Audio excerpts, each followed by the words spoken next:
সম্মানিত মা বোন যারা এসেছেন, অনেকেই মনে করে আমি নামাজ পড়ি, রোজা রাখি, কালো বোরকা পরি, আমি জিকির করি, আমি ইবাদত বন্দেগী করছি, আমি কি নেককার? না, নেককার হওয়ার জন্য নবীজি ওইদিকে ইঙ্গিত দেয়নি। আল্লাহর নবী বলেন নেককার নারী দুনিয়ায় ওইটা যার ভেতরে 4টা গুণ পাওয়া যায়। 1 নম্বরে স্বামী যখন বাইরে থেকে বাড়িতে আসে, দুনিয়ার সব কাজ বাদ দিয়ে যারা স্বামীকে খুশি করার জন্য চেষ্টা চালায়, এরকম মহিলা এখন ঘরে ঘরে। এই মহিলা নেই, এই জন্য অনেকেই পরকীয়া প্রেম করে। আপনি তো ঠিক বলবেন, কারণ এলাকায় এসব চলছে। সম্মানিত মা বোনেরা, আপনাদের স্বামীরাই দেখেন স্বীকৃতি দিচ্ছে এরা পরকীয়া প্রেম করে, এই কারণে আপনার কাছে রেসপন্স পায় না, আপনার কাছে যেটা পাওয়া দরকার পাচ্ছে না। এই জন্য শুধু স্বামীরা একা দায়ী থাকবে না, আপনারও দোষ আছে। আপনাকে বাদ দিয়ে যে মহিলার সাথে এই স্বামীটা লাইন করেছে, তার ভেতরে যা আছে আপনাকে আল্লাহ তাই দিয়েছিলেন। কথা বলে না কেন? কি জিনিসের কারণে ওর মন ওই দিকে চলে গেল? এখন অনেকে মহিলারা বলে যে হুজুর ওর নেশারই খারাপ। না, নেশার আপনি খারাপ করেছেন কেন? আপনি সব ওছাড় করে দিতে পারেন না, তাহলে তো আর আল্লাহর ওলি ওইদিকে যাচ্ছে না। সুতরাং আপনি নেককার হওয়ার জন্য স্বামীটা এটা আকাশের চাঁদ মনে করেন। এ বাড়িতে যখনই আসবে মনে করবেন এটা পৃথিবীর শ্রেষ্ঠ মেহমান। নবীজির স্ত্রী হযরতে মাইমুনা রাদিয়াল্লাহু তাআলা আনহা নিজেকে পরিপাটি করে গোসল করে সুন্দর করে সাজিয়ে বিছানায় নতুন চাদর বিছিয়েছে। আশপাশের মেয়েরা এসে ডাক দিয়ে বলে, মাইমুনা কে আসবে এমন এত সুন্দর করে সাজিয়েছে ঘর? হযরতে মাইমুনা বলে, পৃথিবীর শ্রেষ্ঠ মেহমান আমার স্বামী আসবে। মহিলারা হেসে ফেলেছে, ডাক দিয়ে বলে, স্বামী আবার মেহমান হইল? হযরতে মাইমুনা বলে, মেহমান না মানে তামাম পৃথিবীর শ্রেষ্ঠ মেহমান আমার কাছে আমার স্বামী।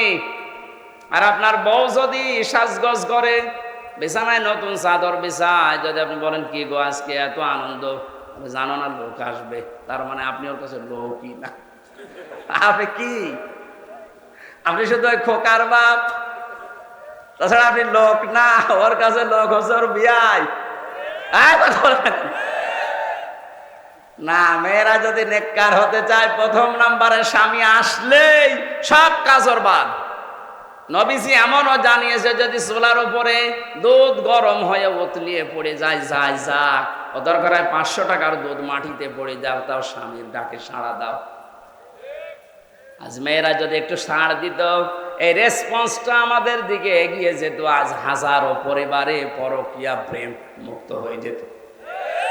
আমার তো বিশ্বাস হয় না, মনেও হয় না যে মানুষ পরকীয়া প্রেম করবে কি দিয়ে, এমনি শরীর চলে না। ইন্ডিয়া হারবাল, কলকাতা হারবাল ছাড়া ওর শরীরই চলে না। এরপরও যদি ও লাইন করে বসতে হবে, অবশ্যই পরিবারে ঝামেলা আছে। মা বোনদেরকে আমি ভালোবাসি, আশা করছি আপনি উজাড় করে দেবেন সময়, সম্পদ, আপনার শরীর, সব আপনার স্বামীর জন্যে। যেই মহিলা স্বামীকে দেখানোর জন্য, খুশি করার জন্য সাজগোজ করে, ওটা তার ইবাদত হিসাবে গণ্য হয়ে যায়। স্বামীর কাছে আসার 10টা নিয়ম আছে। কোন মহিলা যদি স্বামীর কাছে আসতে চায়, প্রথমে যতটুকু পরিষ্কার পরিচ্ছন্ন হওয়া দরকার, তার পোশাক, তার শরীর, সে যেন পরে আসে।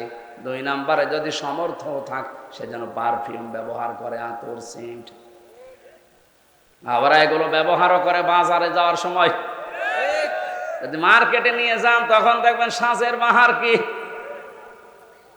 সম্মানিত মা বোন যারা চুল খুলে বাজারে যান, বিভিন্ন অনুষ্ঠানে যান, যেই কয়টা চুল পর পুরুষে দেখবে, ওই কয়টা সাপ কিয়ামতে কামড় দেবে।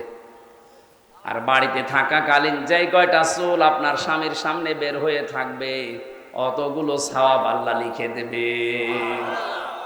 যেন বাড়িতে থাকাকালীন চুলে শ্যাম্পু করেন, সাবান লাগান, যা ভালো লাগে তাই দিয়ে চুল ফুলিয়ে থাকবেন, যেন দেখে ওর অন্য দিক থেকে মুখ ফিরিয়ে আসে। নবীজি বলেন, 2 নম্বরে স্বামী যখন আসবে, তাকে খুশি করার জন্য, হাসি দেওয়ার জন্য যা করা লাগে ও করবে। কোন স্বামী যদি পছন্দ করে যে আমার বউ ব্লাউজ গায়ে দেবে, হাতা কাটা, ও যেন তাই দেয়। আমি তো এটা বানিয়ে বললাম নাকি? 3 নম্বরে স্বামী যেটা পছন্দ করে ওটা যদি জায়েজ হয়, আপনার জীবন থাকতে ওইটা আপনি মেনে নেবেন। কথা বোঝেন? স্বামী পছন্দ করছে বিয়ের পরে যেন মা বাবা আমাদের সাথে থাকে, কিন্তু অনেক বউ এটা পছন্দ করে না, মানেও না। এরকম বউ দেশে নেই? এই যে দিনাজপুরে বৃদ্ধাশ্রম তৈরি হয়েছে, এটা কি খেলা করার জন্যে? এই বউদের কারণে। আরে বউদেরকে হাওয়া দেয় এই বর মা আর ওর বড় বোন, ওখান থেকে হাওয়া লাগায় যে তাড়াতাড়ি আলাদা হ, খুব আরামে খেতে পারবি। আপনি অপেক্ষা করেন, আপনাকেও ঠিক ওই বৃদ্ধাশ্রমে পাঠানোর জন্য আপনার পেটের এই সন্তান আপনাকে পাঠাবে। 4 নম্বরে নেককারের সংজ্ঞায় পেয়েছি ওই স্বামী ওই স্ত্রী নেককার, যে স্বামী বাইরে গেলে তার সন্তান আর সম্পদ সে হেফাজতে রাখে। আল্লাহ রাব্বুল আলামিন মেয়েদেরকে এই 4টা গুণ অর্জন করার তৌফিক দিন। এটা প্রত্যেকটা জান্নাতের 8টা দরজা খুলে যাওয়ার গুণ। আজ হাজারো মহিলার ভেতরে গুণগুলো নেই। শুধু নামাজ পড়া, রোজা রাখা আর কালো বোরকা পরায় মনে করে এইটাই আমি নেককার হয়ে গেছি। না, যারা এই মাল সম্পদ দুনিয়াতে জমা করবে আর সংরক্ষণ করে রাখার চেষ্টা চালাবে, মালের ব্যাখ্যা হাদিসে তাফসিরে 5টা।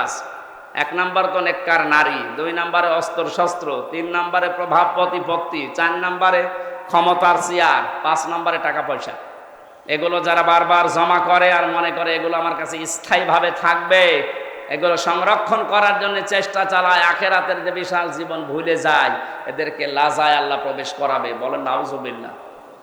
জেলখানাতে যাওয়ার পরে আমি বেশি দেখেছিলাম পারিবারিক কলহর কারণে অধিকাংশ মানুষ জেল খাটতেছে। এখন যে গাজীপুরের কাশিমপুরে যে এখন ফাঁসি দেয়, আগে তো শাহজাহান জল্লাদ ছিল, 40 বছর পরে বের হয়েছে। এরপরে যে এখন দায়িত্বে আছে ইলিয়াস, এর বাড়ি চট্টগ্রামে। এই লোকটাকে আমি একদিন জিজ্ঞাসা করলাম, আপনি কত বছর আছেন? বলছে আমার ফাঁসি দিয়েছে, আমার যাবজ্জীবন এখন 30 বছর জেল, 22 বছর আমার জেলে থাকা লাগবে। অথচ আমি 17 বছর সৌদি আরবে থেকে বাড়িতে এসেছি। বিয়ে করার পরে বউর সাথে আর মার সাথে মিল নেই। এই সামান্য জিনিস নিয়ে বউ মেনেই নিতে পারে না কিছু মা বাবাকে দিলে। শেষ পর্যন্ত এই কথা কাটাকাটি হতেছে, বউকে আমি মেরে ফেলছি। এই মেরে ফেলার কারণে আজ 13 বছর আছি, এখনো পর্যন্ত আমার 7 বছর না 9 বছর থাকা লাগবে, তারপরে যদি আমার মাফ হয়। এখন প্রত্যেকটা ফাঁসি দিলে 4 মাস করে মাফ করে দেয় সরকার, এই জন্য এখন ফাঁসি দিয়ে আরম্ভ করেছে। এই যে শাহজাহান জল্লাদ 57টা না কয়টা ফাঁসি দিয়েছিল, এই জন্য প্রতি ফাঁসিতে 4 মাস করে মাফ হয়ে গেছে। ওর 167 বছর জেল ছিল। ও সারা জীবনও যদি জেল কাটে তাও তো শেষ হওয়ার কথা না। শেষ পর্যন্ত রাষ্ট্রপতি ওরে মাফ করে দিয়ে 30-32 বছর পরে বের করে দিয়েছে, এখন চার দোকান চালায়। এই যে পারিবারিক জীবনে বলেন, এই ইলিয়াস এই লোকটা 17 বছর বিদেশ খাটার পর